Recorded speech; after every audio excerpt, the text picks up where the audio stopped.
All right. So now we can continue with our discussion of vector quantization and some critical observations. At this point, I would like to redirect this screen sharing to a new page, but first I have to open that page. So let me open it first. And then I'll try to share it. Yeah, there it is. I hope now you're seeing a text called vector quantization on the screen.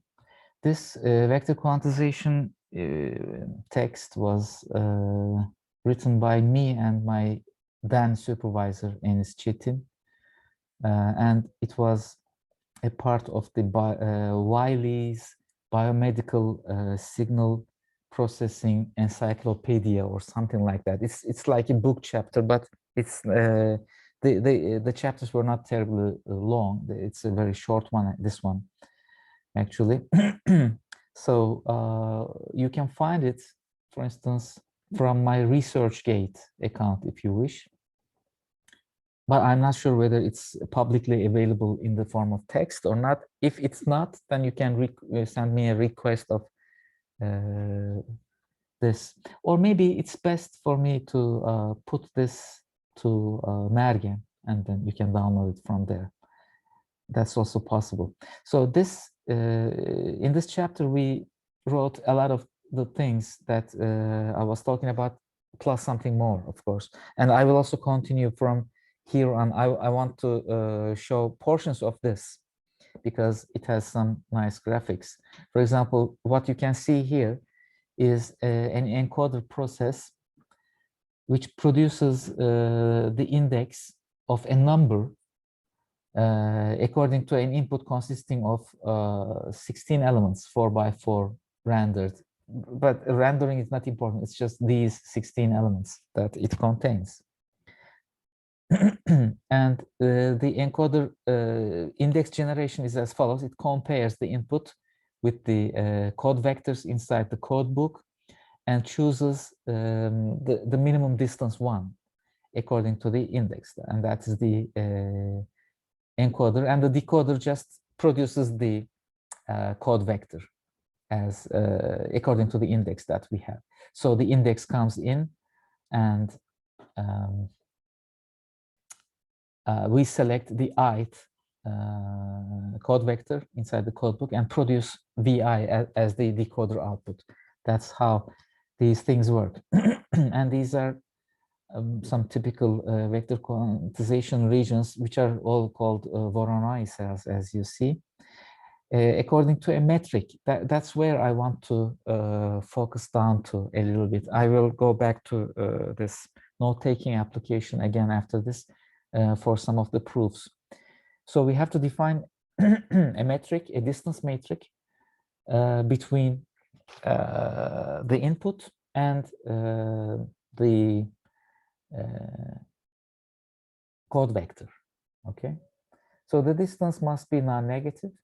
It must be reflexive, so the distance between one vector and the other vector and this vector, etc., must be equal, so it must be symmetric.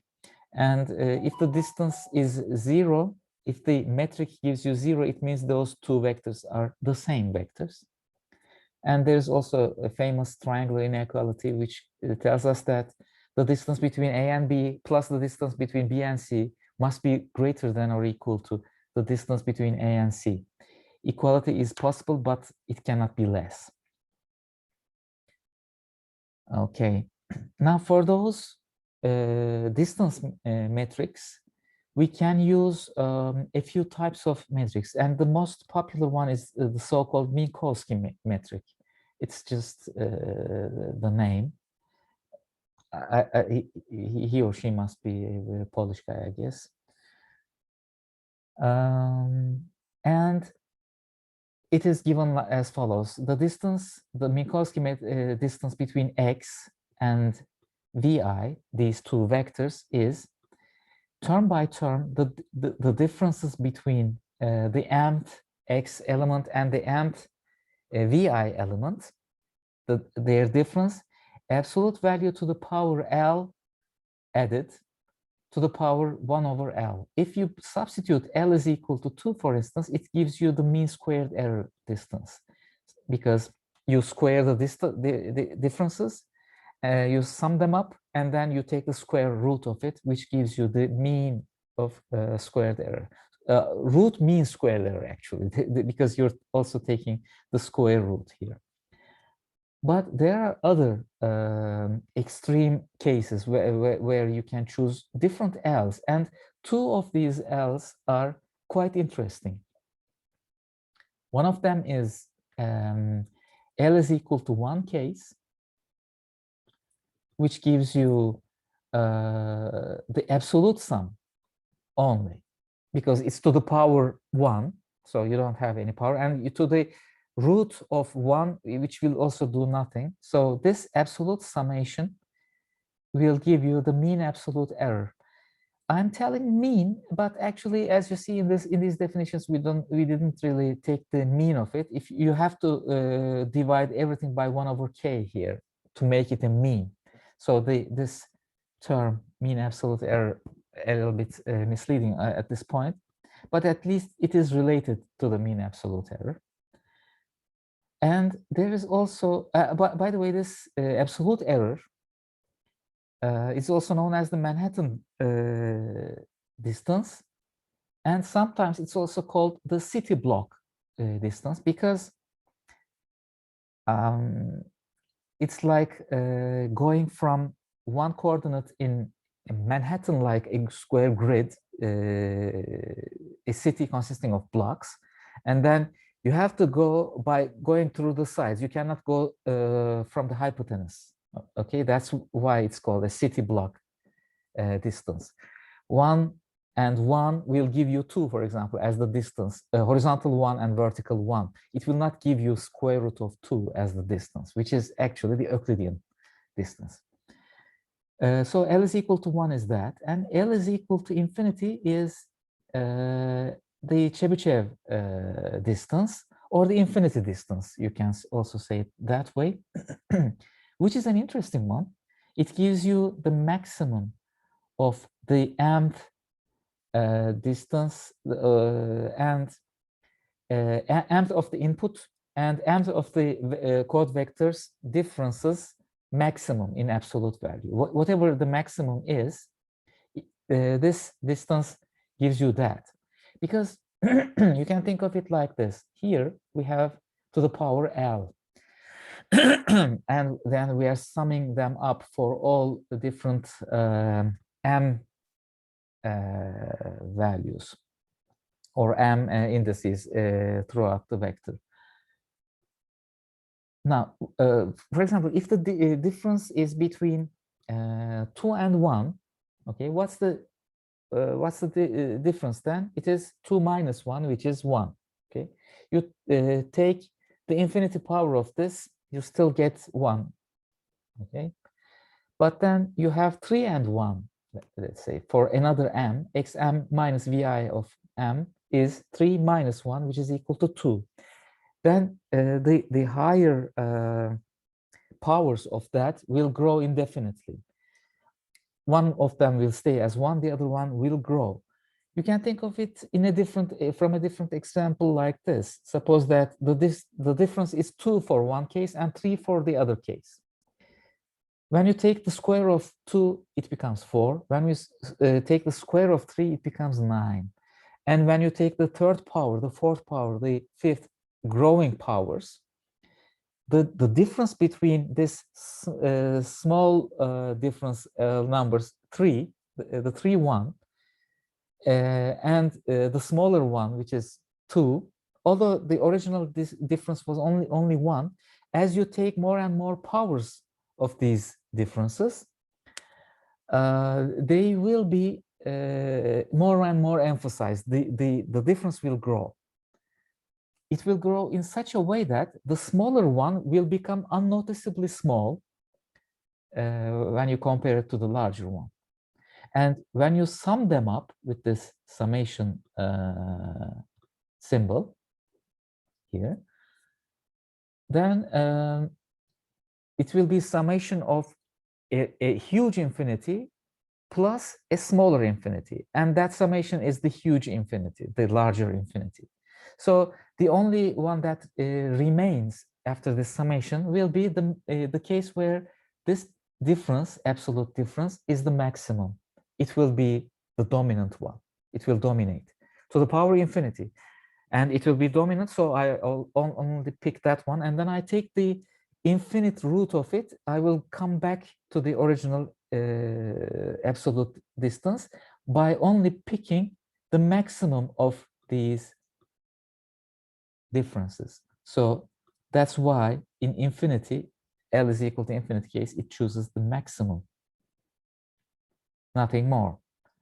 So for example, in city block way, suppose that the horizontal coordinate difference is 1 and the vertical coordinate difference is 2, then the distance becomes 2 only, because that's the coordinate-wise distance in the maximum sense.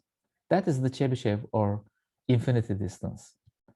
We have other distances. For example, there is a so-called Hamming distance, which is quite an awkward and in many cases useless one, because it tells us that the distance is 1 if these two vectors are not the same, and the distance is 0 if those two vectors are the same. That kind of a distance matrix it satisfies the distance axioms and everything, so it exists.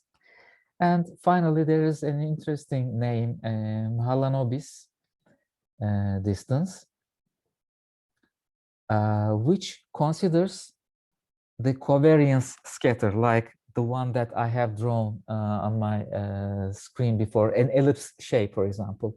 It tells us that if you are if you're comparing to the center of that ellipse to a point, if that point is along the longer principal axis of that ellipse, then the distance is actually considered to be small because it belongs to the class. But if it deviates from that center towards the minor axis, then even a small step from that center will be out of the class very easily. So the distance is more emphasized in the shorter axis, and it is not so much emphasized in the longer axis. And that's why we have this covariance in between. The covariance structure is the critical thing for the Mahalanobis distance. Now, thinking of these and keeping these in mind, we can now come up with some corresponding center values, centroid values. The proper name to use at this point is the centroid. We only know of one centroid up until now, which is the Euclidean distance case centroid, this one. When we use the square distance, in other words, or the Euclidean distance, then the centroid corresponds to the average. That is, the data, you have an ensemble of data, you sum them up and divide by the number of entities and you average them. That average is the centroid value for the square distance. However, for the others, that is not true. And I want to show you,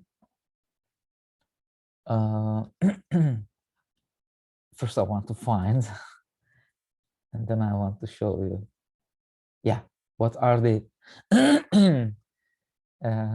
optimal centroid positions depending on the distance that you're using. If you're using Euclidean distance, this average is the centroid.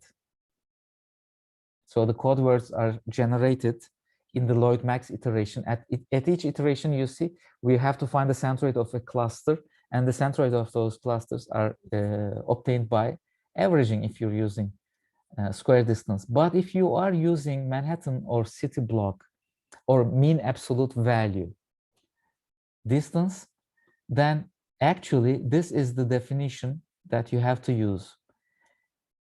The centroid is one of those input vectors which belong to the cluster, one of them, where the probability of any other one being larger than this one and any other one being smaller than this one in one dimensions, of course. In two dimensions, things are a little bit different. The definitions are a little bit different. Is the centroid? It's the center, and actually, this center corresponds to the median of the data. And for that, I think I have to come back to my tablet to write something on it because I want to show this to you. For the Chebyshev, it's the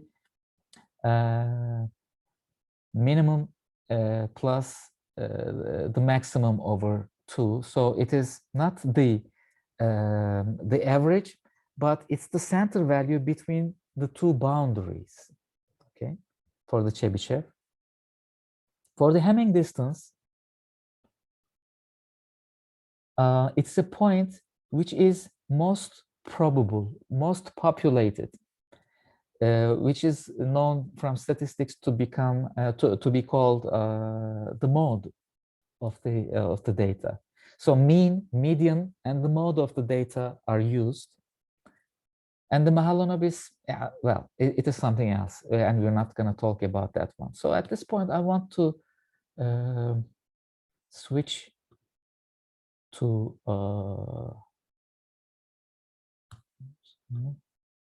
the tablets again, and I want to continue from here to show why these are true. So let's start a new discussion topic here. Now, the distances, suppose that I'm going to show it on the scalar case, because in the vectorial case, the median and the mode is quite obvious, but the median requires some further elaboration because you cannot sort really the data in 2 dimensions or 3 dimensions, in multiple dimensions.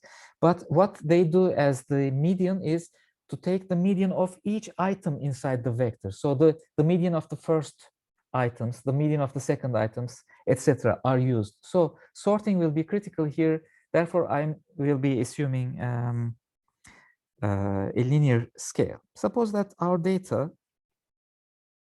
are here like this. And we have a centroid, and let me assume that the centroid is somewhere around here. So I will indicate it as a circular point, and let's call it y, where these are x1, x2, x3, x4, x5, x6, 7, and 8.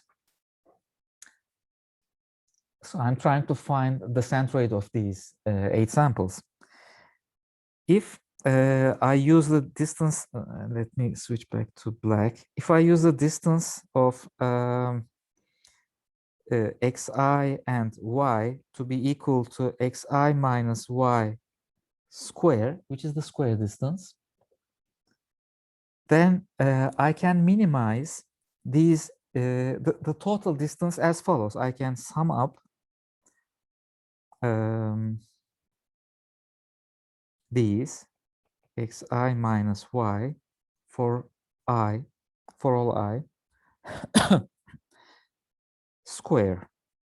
Okay, this summation must be minimized. You can also say that 1 over 8 times this summation must be minimized. Actually, you're right about that, but the minimization doesn't really matter. I have to minimize this with respect to y. So what I'm gonna do is I'm going to take the derivative of this total distance expression with respect to y and equate to 0. So when we take the derivative of this, what are we going to get? I can expand inside the summation as follows: xi square minus 2xi plus y square inside the summation. Okay. Let me say I from 1 to n, where n is 8 for this particular example. And then I'm going to take the derivative of this. First, notice that if I take the partial derivative of this expression with respect to y, then the partial derivative of xi squared with respect to y will give me nothing. So this will be gone after the derivative operator. And then this will be there, and this will be there, because there is y here and there is y square here. So let me take the derivatives of these inside the summation. I'm just penetrating the partial derivative into the summation term now. And I will be using the linearity of the derivative and the linearity of summation. So this is equal to minus 2xi y plus summation I from 1 to n. I'm also splitting this summation, this plus sign, into two separate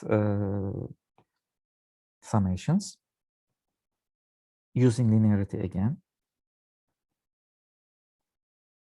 So this is equal to 0, okay? Using calculus. And now I can take the derivative of inside this summation, I from 1 to n. What is the derivative of minus 2xi y? It is minus 2xi, isn't it? Plus summation from 1 to n. What is the derivative of y squared with respect to y? It is 2y. Okay. And that is equal to 0. I'm sorry. Now, the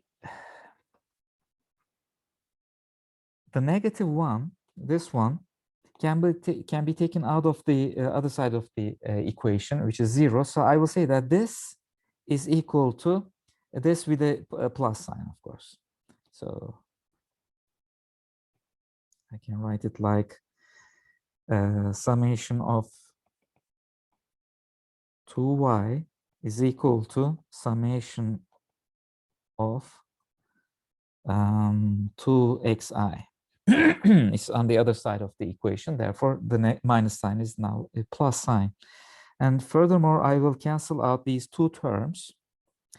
And the left-hand side, I from 1 to n of y, is quite simply n times y, because the index does not affect y. It's just n of those, n times summation of these y's. But at the right-hand side, it is essentially the same summation, I from 1 to n of xi. I don't touch it. It's just whatever it is. It's the summation of the sample values. Therefore, finally, y is equal to 1 over n times I from 1 to n xi, which is the mean value. So as you see, that observation of mean is the centroid corresponding to the square distance is not like, you know, an ad hoc rule or anything. It's just something that can be proven. It can be illustrated or obtained, as you see. So the other ones are also just very provable. And although I have already drawn an example of that, now I will draw it again. Now, suppose that you have these data and you want to come up with a centroid for the L equals 1 distance, which was the Manhattan or city block distance, as you see. Suppose this point is y, and these are x1, x2, x3, x4, etc. x5, 6, 7, 8.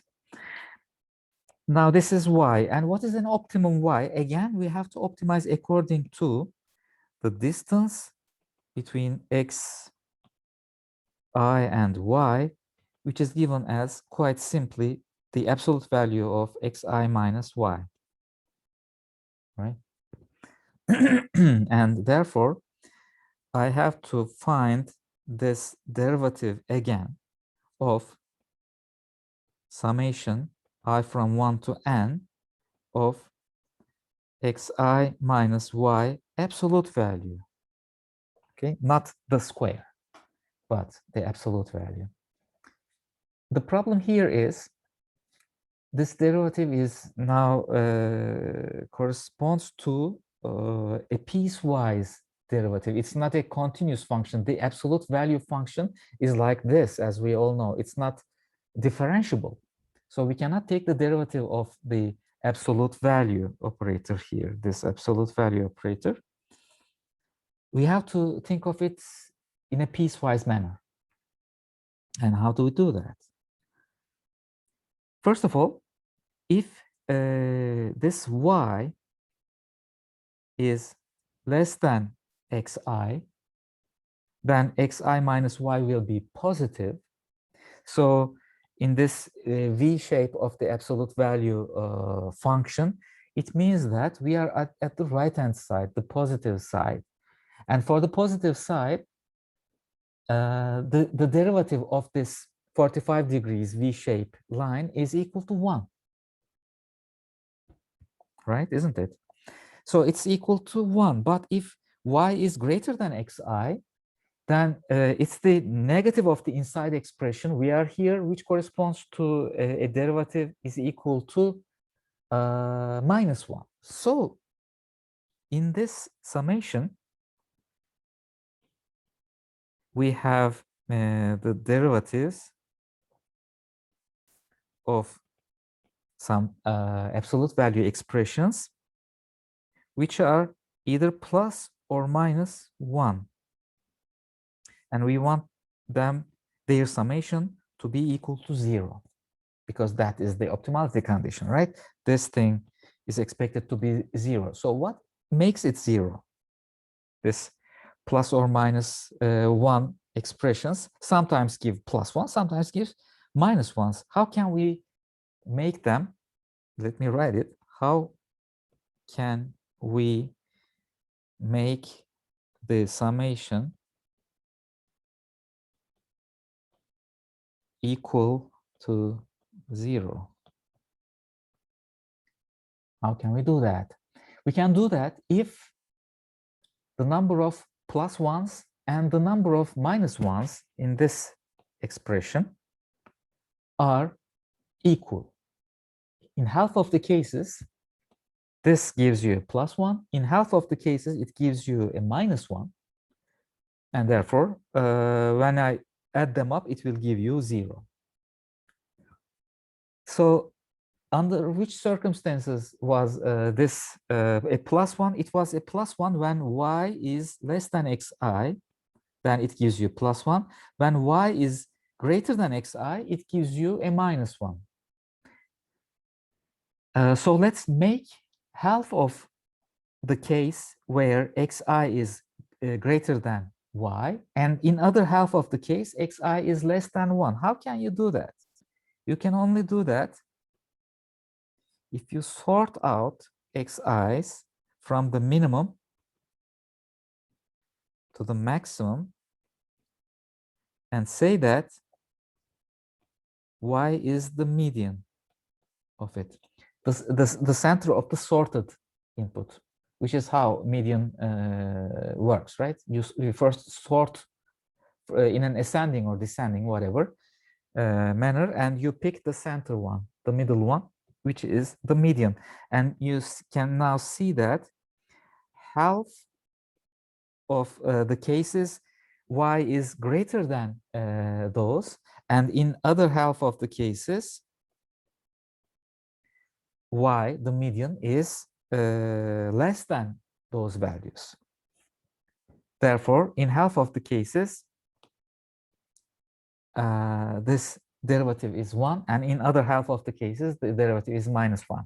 And that's how you can see that the only thing that makes this summation to be equal to 0 is, therefore, y is the median.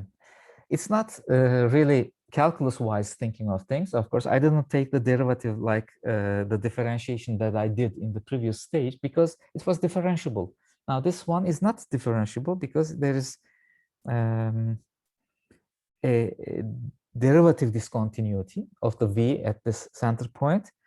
So I have to think a little bit about it and come up with a deduction that essentially it must be the mode. Sorry, the median, which is the center. The median is one of these samples, is one sample if number of samples is odd. For example, for 5 values, if you sort them out, the third value is in the middle one, which is the median, and it is one of these 5 samples. Or if it is 7, then the fourth one will be the center median. But if the number of samples is odd, then the median is half of xk plus xk plus 1 else. If the number of samples is even. What I mean by xk and xk plus 1, xk and xk plus 1 is the position that is just up and down of the median. For example, for 4 values, the median is just this 2.5 here in between, because you cannot say that the third one, because 2 of them will be smaller and 1 of them will be larger. So this is not it. If you say it's this one, then 2 of them will be larger and 1 of them will be smaller, and it will not be this one either. So you take these 2 inappropriate ones, xk and xk plus 1, and then you find the average of it. It's just a definition. It's a play around of the median definition for sets that contain even number of elements. Originally, we don't really need to think about these things, but yeah, we are just trying to make, in half of the cases, this to be +1, and in other half of the cases, this to be -1. That's what we are trying to achieve. So Lloyd-Max iteration, therefore, iterates in an awkward manner. If you use the square distance, then you use the nearest neighbor rule. The nearest neighbor is square distance, then centroid in the Lloyd iteration. Centroid is the mean. If the nearest neighbor is absolute distance, then the centroid is the median that you have to use. And there are other distances, as we have seen. For example, if you are using the which one? The Hamming distance, then it's it means that the distance becomes Hamming distance. Then the distance is 0 only for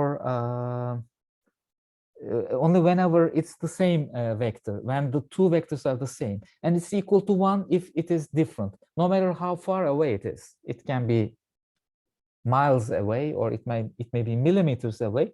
They all correspond to a distance of 1 in the Hamming distance. So how do you really minimize the total distortion, which is actually I have to. Well, I didn't give it. I have to mention about that. I'm already taking the derivative with respect to y, but without taking the derivative with respect to y, this is the summation of distance that I'm talking about. So summation of distance between x I and Y must be minimized. You have to minimize this. And Hamming distance is either giving 0 or 1. So how do we minimize it? There is no differentiation. You cannot do the derivatives or anything. You can only minimize it if you choose Y in such a way that it hits most of the xi. Suppose that some of the xi's are just identical. Then the numbers that we have are, let's say, 1, 1, 2, 2, 2, 2, 3, 4, 4, 5, 5, 5, 5, 5, 5. So this is our sequence. So I deliberately made some of these to be repetitive. Which value would you choose to minimize the total Hamming distance? Which of this? Would it be 1? Would it be 2? Would it be 3, 4, or 5? Clearly, I would choose 5 because in 6 of the cases, it's going to give me 0 distance, and the others will contribute as 1 plus 1 plus 1 plus 1 plus 1 plus 1 plus 1 plus 1 plus 1, right? But if I choose the representation value to be or the centroid value to be 1, then these two will be 0, but all the others will be 1, and when I sum them up, it will be a greater summation. If I choose 2, in 4 of the cases, it will be 0, but the others will be summations of 1s. For 3, it's miserable because there's only one 3, and the others are all different. So for this one, it will be 0, and the others will add up by incremental ones. So as you see, I will have to choose this one, which is the most populated one. And what do we call the most populated one? As you guess, it will be the mode. So the centroid is called mode in statistics, which means the most populated entity inside the set. Its population is 6. Usually for practical purposes, the square distance and using mean is the most popularly used, but in image processing sometimes, since the visual system may also be quite sensitive to absolute differences, and in many cases they just measure the fidelity, the goodness of the image according to mean absolute distance. You may also use that, and in that case median is also a reasonable one. And when you sort the data, the middle value is also a meaningful representative. It's not an outlier. But as you see, mode is in some cases, where this case is like that as well. This 5 is the largest number, but I'm representing my population with this value, 5. I'm going to represent 1 with 5, 2 with 5, 3 with 5, and 4 with 5 as well. But I will also be representing 5 with 5 as well, which is the most populated one. So it's like a democracy voting. And the democracy for this case gives you quite an inappropriate representation for the other poor guys over here, because these vote most. And in many of the signal processing applications, this is hardly used. Okay, I have never heard of any case where this thing has been used. Okay, now let me check what time it is. It is about 11:45. Then I can continue a little bit more on the text that I have shown you. So I will switch again back to that screen, the vector quantization chapter screen here. And I want to show you a few things.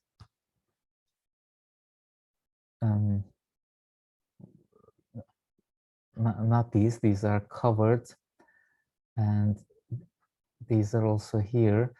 We will be talking about some well-known techniques of making vector quantization other than the Linde-Buzot-Gray algorithm, which runs the Lloyd-Max iteration. There are other techniques for optimization because Linde-Buzot-Gray is an iterative algorithm and it runs rather slow. Therefore, you may not prefer it. You may just want to obtain a suboptimal quantizer using a method. We will see that, but probably next week. So these are all the methods that you can see on the screen. As you see, in the Buzot-Gray algorithm is the last one that is mentioned here, which works by splitting every point. But there are other vector quantization techniques like the lattice, which is a structured vector quantization, or a gain-shaped vector quantization. A mean-removed vector quantization is something that I want to talk about. A classified VQ is over there. A multi-stage VQ is an interesting one. Let me talk a little bit about mean-removed without referring to my tablet. Mean-removed vector quantization is a good thing. I mean, before quantization, removing the averages of the vectors or subtracting the average from these vectors is a good idea. It gives you a residual way of making an interpretation. Although I said that I don't want to refer to my tablet, I will. Sorry for this, but I have to show you something about that. But it just didn't work. Ah, yeah, it's coming. So mean removed vector quantization. Suppose that you want to quantize some values here into, let's say, two classes. And it's consisting of values of A and B, or A plus some noise and B plus some noise. And the other class that you want to classify is more like B and A, which is a little bit asymmetric.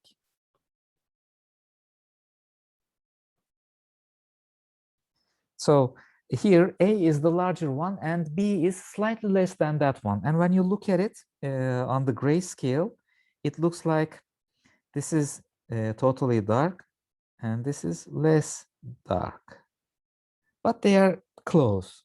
Okay. Now, if you want to make a nice quantization of this, as opposed to, let's say, there is also another class. So these three classes are here. We have the lighter and darker here. This one is darker. So darker at the top, darker at the bottom, and two pure white. If you try to run the Lloyd-Max iteration, it iterates to two centers, one for this one and one for this one, and it's usually unable to split the difference between these subtle differences. But if you consider these two as your classes to separate, if you subtract the mean from them, then in one dimension it will be looking like this. To the bottom side it will be negative, and to the top side it will be positive, or to the bottom side it will be positive and to the top side it will be negative. So these are the profiles I cut vertically, and these are the profiles of the values if I remove the mean. So instead of this and this, which are quite similar to one another if you look from the origin. The origin is, by the way, here. They look quite similar, but if you look at it like this, they look quite different. Minus, plus, and plus, minus. So applying the vector quantization after removing the mean is a good way of approaching the vector quantization, and it usually gives you a better fidelity. Except since this is a compression course we are looking at, you have to be careful about the representation of the mean itself. So you are subtracting from X, you're subtracting the mean. So you have to represent this mean as well. It's not only the quantization bits that you're transmitting to the receiver side. Now you have to send a representation of this mean value to somehow. You have to find a way to transmit that one. But even with this kind of a burden, an extra burden, if the optimality of subtracting the mean is giving you better situation than without subtracting the mean, it may be worth it. It may be worth subtracting the mean sometimes. Okay, so that's what we mean by mean removed vector quantization. Now, let me come back to the text. Are you seeing the text again? No? Yes. Okay. Another interesting quantization by in terms of being careful about not wasting extra bits is called the multi-stage vector quantization. In multi-stage vector quantization, you work like this. It's a multi-resolution way of improving or assigning the bits for the quantization. For example, you have, let's say, 8 bits in total, and you want to represent every data of yours using 8 bits. You can either do the so-called PCM, pulse code modulation, which means you have 2 to the 8, which is 256 levels of quantization. You may optimize them using Lloyd Max if you wish, but it's just 256 levels altogether. Or, for instance, what you can do is you can use 2 bits of those 8 bits for first making a quantization, a 2-bit quantizer, a 4-level quantizer, and you optimize it. And it's there. So Y1 is essentially a coarse representation of the overall quantization output.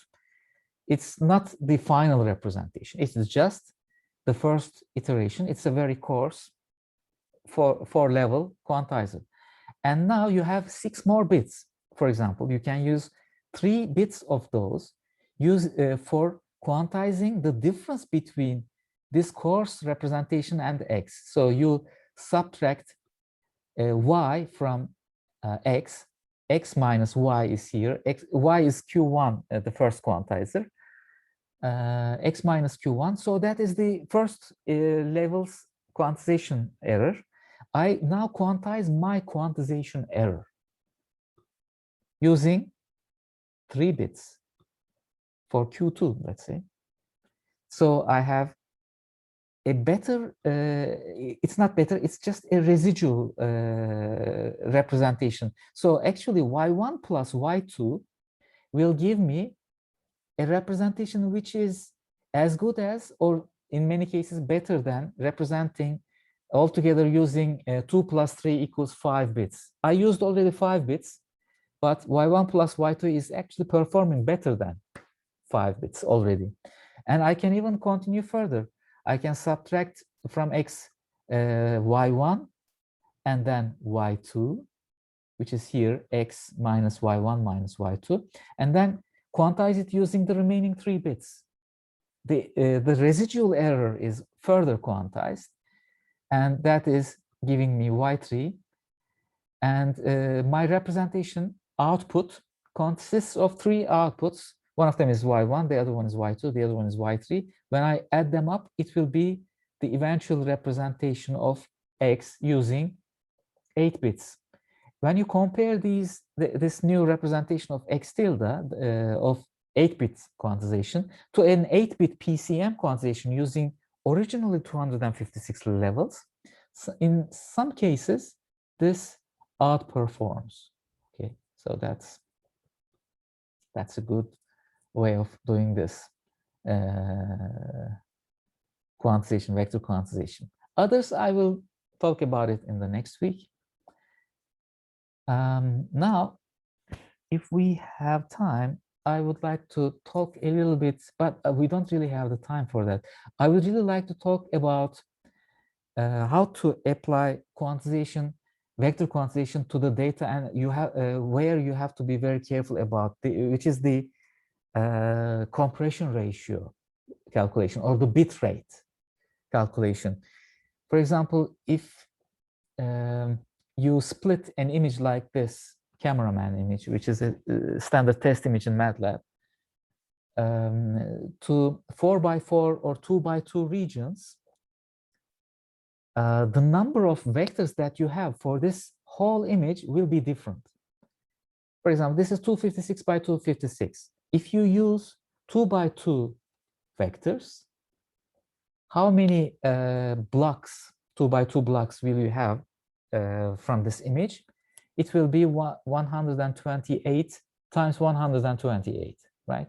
That will be the number of vectors to be encoded. If you use k bits or n bits for these vectors, the total number of data that you use for compressing this image would be k times 128 times 128 bits, k bits for each block. So it's not only, and then using those k bits, how much fidelity can you obtain? How can you optimize each of these 2x2 blocks is an issue. But if you take 4x4 blocks,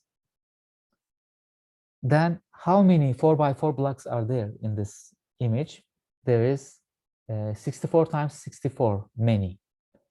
And if you use k bits for the representation of those 4x4 blocks, the total number of data for the representation after compression will be k times 64 times 64 bits. The previous one was k times 128 times 128 bits. So the previous one was actually 4 times more than the current one, the 4x4 case, which is telling me this: instead of k bits to be comparable with the previous result, actually I can use 4 times k bits for the representation of the vectors in 4x4 as compared to the 2x2 case. So if you want to equate the bit rates and compare the performances, the visual performances, you must use k bits for 2x2 and 4 k bits for the quantization of 4x4 blocks, which means the code book size of 2x2 is, let's say, 4.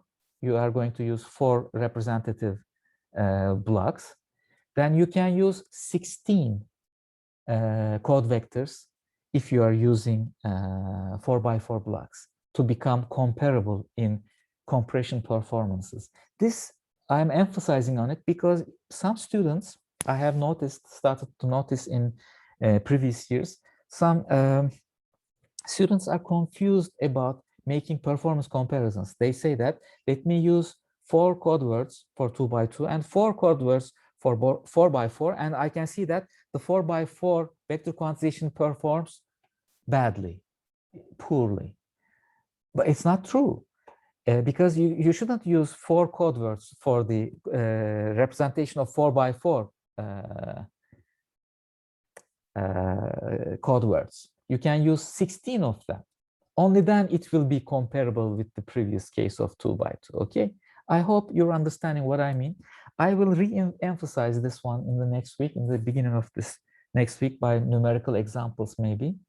But you must make comparisons like that.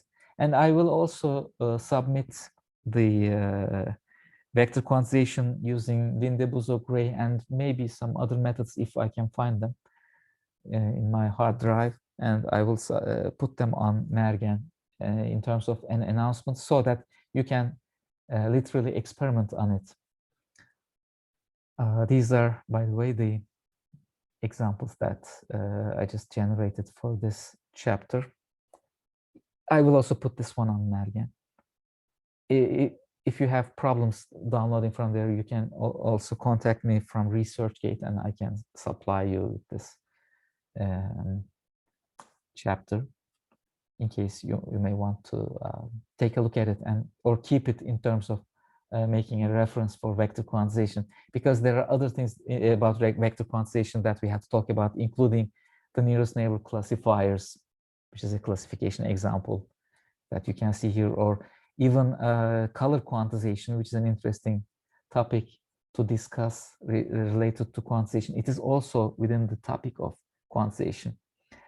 But this time we're not quantizing the image, we're not quantizing the data, we're quantizing its color, because we want to reduce the number of colors that we are using because of memory concerns. For example, even conversion to black and white or grayscale, they are all color quantizations, which is a subtopic of quantization that we have to talk about. But we're running out of time already, so I will stop at this point and I will continue with these discussions in the next week. If you have any questions, you may ask now, or otherwise I will stop and we will meet next week. So any questions?